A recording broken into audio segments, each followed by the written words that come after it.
पुढे बोलूयात ओबीसी समाजाच्या नेतृत्वावरून ओबीसी आंदोलक प्राध्यापक लक्ष्मण हाकेंनी केलेलं एक विधान चांगलंच व्हायरल झालं, ज्यात त्यांनी माळी समाजाच्या नेत्यांना लक्ष केल्याचं पाहायला मिळतं आणि त्यामुळे हाकेंच्या या विधानानं नवा वाद निर्माण होण्याची शक्यता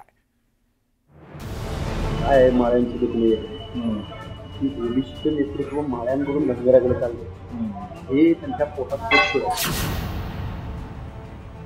ओबीसी आंदोलक आणि थेट मनोज जरांगेंविरोधात रान उठवत महाराष्ट्राला ओबीसी नेते म्हणून परिचित झालेले प्राध्यापक लक्ष्मण हाकेंचं हे विधान। माळी समाजाबद्दल लक्ष्मण हाकेंनी धक्कादायक विधान केलं, त्यामुळे सध्या हाकेंचा हा व्हिडिओ व्हायरल होतोय। यात हाकेंनी ओबीसी समाजाचं नेतृत्व माळी समाजाकडून धनगरांकडे जात असल्याचं, माळी समाजातल्या नेत्यांमध्ये पोटदुखी सुरू असल्याचा गंभीर आरोप केला। काय माळ्यांची दुखणी आहे, ओबीसीचं नेतृत्व माळ्यांकडून धनगराकडे चाललं, हे त्यांच्या पोटात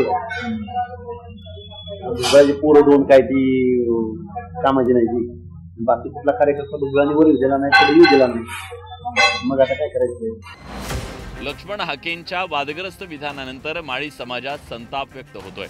सोशल मीडियावर लक्ष्मण हाकेंचा हा व्हिडिओ व्हायरल झाला। त्यानंतर माळी समाजाकडून हाकेंच्या विधानाचा राज्यभरात निषेध व्यक्त होताना दिसतोय। त्यामुळे आमरण उपोषणात हाकेंच्या खांद्याला खांदा लावून साथ देणाऱ्या ॲडव्होकेट नवनाथ वाघमारेने हाकेंचे कान टोचले। कोणी कोणाचं नेतृत्व दाबत नसतं, आपल्याला काम करत राहावं लागत असतं। गेल्या अनेक दशकांपासून लोकनेते आणि ओबीसींचे राज्याचे नेते, देशाचे नेते छगनरावजी भुजबळ साहेब यांनी ओबीसीचं काम केले म्हणून त्यांच्याकडे ओबीसीचा मशिया म्हणून पाहिलं जातं।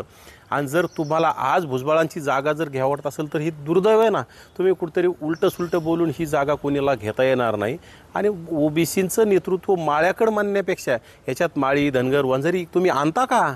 जो काम करीन त्याला नेतृत्व मिळत असतं। भुजबळ साहेब गेल्या अनेक दशकापासून ओबीसींचं नेतृत्व करतात म्हणून त्यांना ओबीसीनं ही पदवी दिली, ओबीसींचा मशिया। या स्वर्गीय लोकनेते गोपीनाथरावजी मुंडे साहेब यांनी सुद्धा त्यावेळी भुजबळ साहेब ओबीसीच्या प्रश्नावर भुजबळ साहेब आमचे नेते म्हणून ठणकावून सांगितलं होतं, त्यांनी कधी संकोचित विचार केला नाही। मग आपण का करायचा?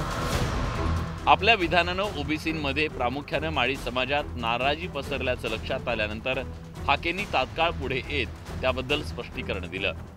एआयचा वापर करून हा व्हिडिओ बनवला गेल्याचा दावा लक्ष्मण हाकेंनी केला। त्याचवेळी हाकेंच्या त्या वादग्रस्त विधानावर भुजबळांनी ही प्रतिक्रिया देत हाकेंना समज दिली। हा खोडसाळपणा आहे, ओबीसीमध्ये फूट पाडण्याचा हा शांत डोक्यानं रचलेला प्लॅन आहे। एआयद्वारे इथल्या पंतप्रधानांना सोडलं जात नाही। अरे लक्ष्मण हाके तर रोज हजारो लोकांबरोबर संवाद साधणारा लक्ष्मण हाके एकदम कॉमन मॅन आहे।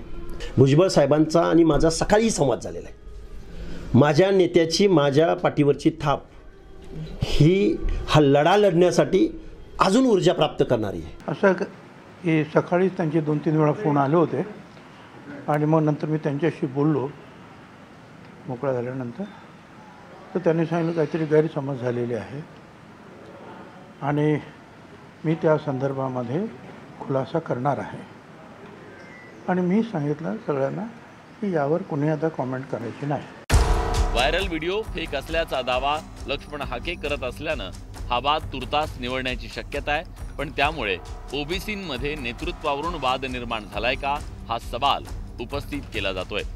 आता लक्ष्मण हाके सारवासारव करत असले तरी ओबीसी आंदोलनाला त्यामुळे काहीशी झळ बसण्याची शक्यता नाकारता येत नाही। शरद जाधव, न्यूज 18 लोकमत, मुंबई।